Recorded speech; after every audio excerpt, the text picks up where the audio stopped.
जय जगन्नाथ आपण मानक प्रज्योतिषवाल को स्वागत। आग को आसची आमर अक्षय तृतीया किंतु अक्षय तृतीया केउ दिन पालन करा जीवो ताहाकु नै बहुत माने द्वंद्वर समस्ते थिबे। देखंतु मु आपन को असली खड़ी रत्न पंजिका रे ही शूट करी देखौची। देखंतु आपण माने देखुतबे भारत वर्ष रे हमर माने पूज्य पर्व एबे 2 दिनिया लेखा पडुची। तो सेहीपरि अक्षय तृतीया मध्य केते जण कहउचंती आमर एप्रिल 19 तारिख दिन हबो आ केते जण कहउचंती एप्रिल 20 तारिख दिन हबो। मु आपन देखैदेबी कोन पई 19 आ 20 दुई दिन को धरुचंती। ठीक अछि। देखंतु एठी लिखा है एप्रिल 19 तारिख। तो एप्रिल 19 तारिख आपनकर द्वितीय तिथि सकाळ 10:49 रे शेष होई जिवो आ तृतीय तिथि आरंभ होई जिवो। ठीक अछि। तृतीय तिथि आपनकर एप्रिल 19 तारिख रविवार दिन 10:49 रु आरंभ होईकरी एप्रिल 20 तारिख आपणकर सोमवार पर्यंत सकाळ 7:28 पर्यंत रहुची। माने बुझिले। तो आपणकर आमर कोन अक्षय तृतीया तृतीय तिथि को ही निहाती भाबरे देखा जाए ग्रहण करा जाए। तापरे वैशाख मासर शुक्ल पक्षर तृतीय माने तिथि को ही आमर अक्षय तृतीया कुहा जाई थाए।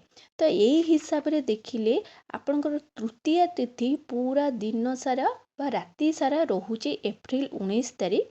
तेणु करी भारत वर्षर अनेक स्थान रे एप्रिल 19 तारिख को माने अक्षय तृतीया बोली धरुचंती। आपण माने देखिथिबे भारत बहुत स्थान रे एमती आपण उत्तर भारत हो दक्षिण भारत हो बहुत स्थान रे आपण माने देखिबे जे एप्रिल 19 तारिख को जेहेतु तृतीय तिथि पूरा सकाळ 10:49 रु आरंभ होई पूरा दिन सारा राति सारा रहुची। तेणु करी से माने एप्रिल 19 तारिख को धरुचंती।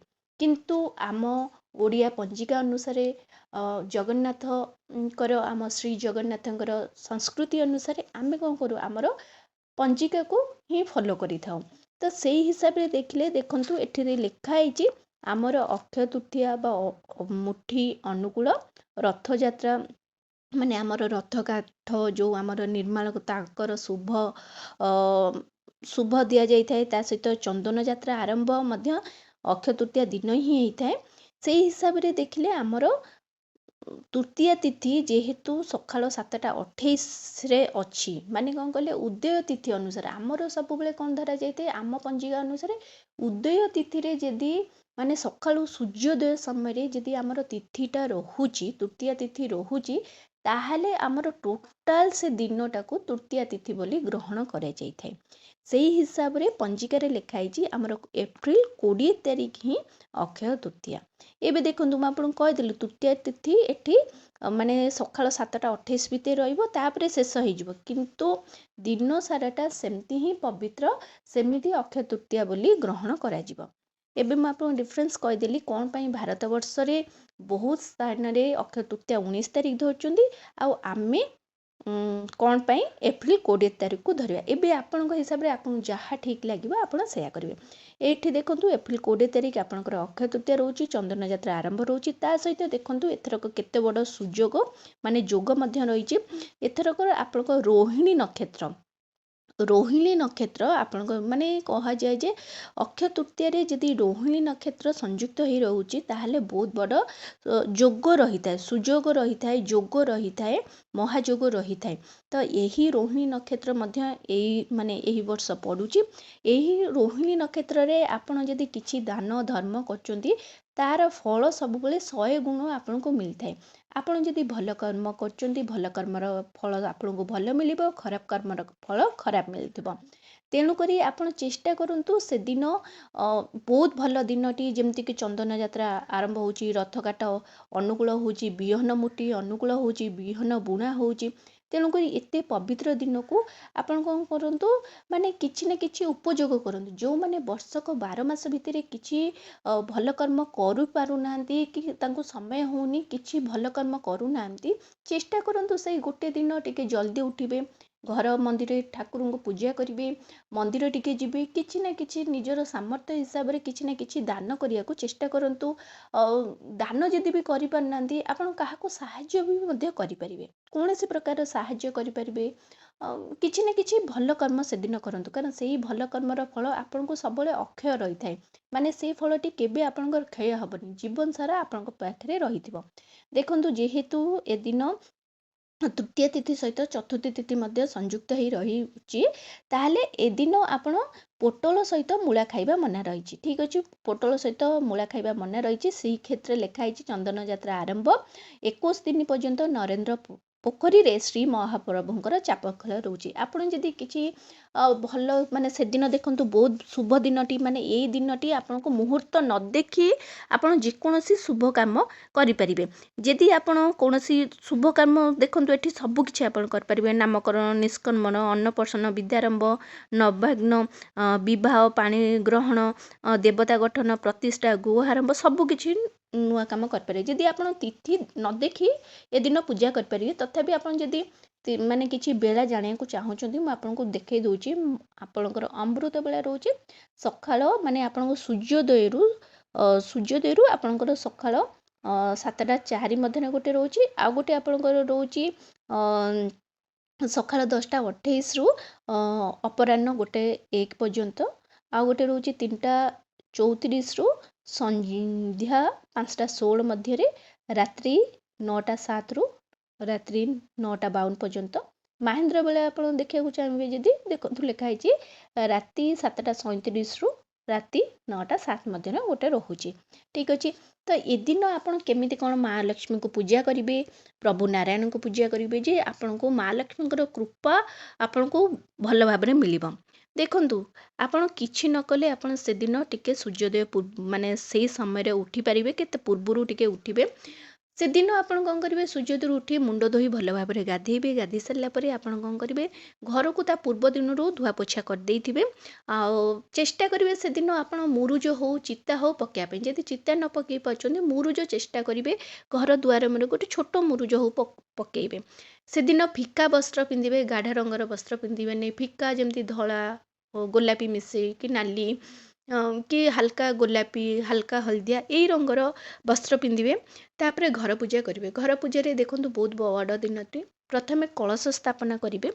କଳସ ସ୍ଥାପନା କରିସାରିଲା ପରେ ଆପଣଙ୍କ ପ୍ରଭୁ ନାରାୟଣଙ୍କର ଯେକୌଣସି ଅବତାର ଆପଣଙ୍କ ପାଖରେ ଅଛି, କି ପ୍ରଭୁ ନାରାୟଣ ସ୍ୱୟଂ ଅଛନ୍ତି, ଯିଏ ବି ଆପଣଙ୍କ ଘରେ ଯେଉଁ ଠାକୁର ପୂଜା ପାଉଛନ୍ତି ପ୍ରଭୁ ନାରାୟଣଙ୍କ ସହିତ ମା ଲକ୍ଷ୍ମୀଙ୍କୁ ସେଦିନ ପଞ୍ଚୋପଚାର ବିଧିରେ ଆପଣ ପୂଜା କରିପାରିବେ। ପଞ୍ଚୋପଚାର ବିଧି ସହିତ ତାଙ୍କୁ ସେଦିନ ଟିକେ ବିଶେଷ ଭାବରେ ପୂଜା କରିବେ। ବିଶେଷ ଭାବରେ ପୂଜାର ଅର୍ଥ ହେଉଛି, ସେଦିନ ଆପଣ ପଞ୍ଚାମୃତରେ ତାଙ୍କୁ ମା ଲକ୍ଷ୍ମୀଙ୍କ ସହିତ ପ୍ରଭୁ ନାରାୟଣଙ୍କୁ ପଞ୍ଚାମୃତରେ ସ୍ନାନ କରିଦେବେ। ହଳଦୀର ଲେପ ଟିକେ ତାଙ୍କୁ ଅର୍ପଣ କରିବେ। ଶୁଦ୍ଧ ଜଳରେ ସ୍ନାନ କରିବେ। ଶୁଦ୍ଧ ଜଳରେ ସ୍ନାନ କରିସାରିଲା ତାଙ୍କୁ ଟିକେ ପୋଛି ଦେଇ ନୂଆ ବସ୍ତ୍ର ପରିଧାନ କରିଦେବେ। ପିନ୍ଧି ସାରିଲା ପରେ ଆପଣ କ'ଣ କରିବେ, ସେଦିନ ଚାହିଁବେ ଯଦି ନୂଆ କଉଡ଼ି କିଛି କିଣିକରି ଆଣିବେ। ନୂଆ କଉଡ଼ି କି ଆପଣ ଗୋମତୀ ଚକ୍ର, ଏସବୁକୁ ମଧ୍ୟ ପଞ୍ଚାମୃତରେ ଟିକେ ଧୋଇ, ଶୁଦ୍ଧ ଜଳରେ ଧୋଇ, ତାକୁ ମଧ୍ୟ ଆପଣ ସେଇଠି ରଖିପାରିବେ, ଗୋଟେ ପ୍ଲେଟ୍ରେ ରଖିପାରିବେ। ତା ବ୍ୟତୀତ ତାଙ୍କୁ ଚନ୍ଦନ ସିନ୍ଦୁର, ପ୍ରଭୁଙ୍କ ସହିତ ମାଙ୍କୁ ଚନ୍ଦନ ସିନ୍ଦୁର, ଫୁଲ, ଅଁଳା ପତ୍ର, ଦୁବପତ୍ର, ଅକ୍ଷତ ଅର୍ପଣ କରିବେ। ଏତିକି କରିସାରିଲା ପରେ ଆପଣ କ'ଣ କରିବେ, ଦୀପ, ଧୂପ, ଝୁଣା, କର୍ପୂର ଅର୍ପଣ କରିବେ। ନୈବେଦ୍ୟ ଅର୍ପଣ କରିବେ। ନୈବେଦ୍ୟରେ ଆପଣଙ୍କ ଖୁସିରେ ଭୋଗ, ଫଳମୂଳ ଭୋଗ କରିପାରିବେ। କ୍ଷୀରି ଭୋଗ କରିପାରିବେ। ପଞ୍ଚାମୃତର ଭୋଗ କରିପାରିବେ। ତା ବ୍ୟତୀତ ଗୋଟେ ଅଖଣ୍ଡ ଦୀପ ସେଦିନ ଲଗାଇବେ। ଠିକ୍ ଅଛି, ଅଖଣ୍ଡ ଦୀପ ଗୋଟେ ଲଗାଇବେ। ସେଦିନ ଭଗବାନଙ୍କର ଯେକୌଣସି ନାମ ନେଇପାରିବେ। ଓମ୍ ନମୋ ଭଗବତେ ବାସୁଦେବାୟ, ଏଇ ନାମ ନେଇପାରିବେ। ନହେଲେ ବିଷ୍ଣୁ ସହସ୍ର ନାମ ମଧ୍ୟ ପାଠ କରିପାରିବେ। ଭାଗବତ ପାଠ କରିପାରିବେ। ମା ଲକ୍ଷ୍ମୀଙ୍କର ଅଷ୍ଟକମ୍ ମଧ୍ୟ ପାଠ କରିପାରିବେ। ଏତିକି ସବୁ କରିସାରିଲା ପରେ ଆପଣ ଆଉ ଗୋଟେ ଉପାୟ କରିପାରିବେ। ଉପାୟ କ'ଣ, ଗୋଟେ ନାଲି କପଡ଼ାରେ ଆପଣ 11 ଖଣ୍ଡ ହଳଦୀ, କିଛି 11ଟି ଗୋମତୀ ଚକ୍ର, କଉଡ଼ି, ତାକୁ ଏତିକି ରଖି ଆପଣ କ'ଣ କରିବେ, ତାକୁ ବାନ୍ଧିକରି ଯେଉଁଠି ଆପଣ ଲକର୍ ରଖୁଛନ୍ତି, ମାନେ ଆପଣଙ୍କ ସୁନା କି ଆପଣଙ୍କ ପଇସା ପତ୍ର ଯେଉଁଠି ରଖୁଛନ୍ତି, ତ ସେଇଠି ଆପଣ ରଖିଲେ ମା ଲକ୍ଷ୍ମୀଙ୍କର କୃପା ଆପଣଙ୍କ ଉପରେ ଲାଭ ହୋଇଥାଏ। ପୂଜା କରିବା ସହିତ ଏଇ ଜିନିଷ ଆପଣ କରିବେ, କାରଣ ଏଇଟା ଗୋଟେ ଏତେ ବଡ଼ ଦିନଟି। ତ ଏଇ ଦିନରେ ଶ୍ରୀ ଗଣେଶ କ'ଣ କରିଥିଲେ, ମହାଭାରତ ଲେଖିଥିଲେ। ପରଶୁରାମ ଏଇ ଦିନ ଜନ୍ମଗ୍ରହଣ କରିଥିଲେ। ମା ଗଙ୍ଗା ଏହି ଦିନରେ ପୃଥିବୀପୃଷ୍ଠ ଅବତରଣ କରିଥିଲେ। ଆପଣ ବଦ୍ରୀନାଥ, କେଦାରନାଥର ମାନେ ଯେଉଁ ଫାଟ ଏଇ ଦିନ ହିଁ ଖୋଲା ଯାଇଥାଏ। ସୁଦାମା ଶ୍ରୀକୃଷ୍ଣଙ୍କର ମିଳନ ଏଇ ଦିନରେ ହେଇଥିଲା। ତ ଏଇ ଦିନଟି ବହୁତ ବଡ଼ ଦିନଟି। ଏଇଟା ହେଉଛି ଦାନ ପୁଣ୍ୟର ଦିନ। ଘର ପୂଜା ଶେଷ କରିସାରିଲା ପରେ ଚେଷ୍ଟା କରନ୍ତୁ ପାଖରେ ଯେକୌଣସି ମନ୍ଦିର ଥାନ୍ତୁ, ଯେକୌଣସି ମନ୍ଦିର, ଏମିତି ନୁହେଁ ଯେ ଆପଣ ପାରୁଛନ୍ତି ଯଦି ହରହରିଙ୍କର ମନ୍ଦିର ଯାଇପାରିବେ, ଯଦି ଅଲଗା ଯେକୌଣସି ମନ୍ଦିର ପାଖରେ ଅଛି ଆପଣ ଥରେ ଚେଷ୍ଟା କରନ୍ତୁ, ଯାଆନ୍ତୁ।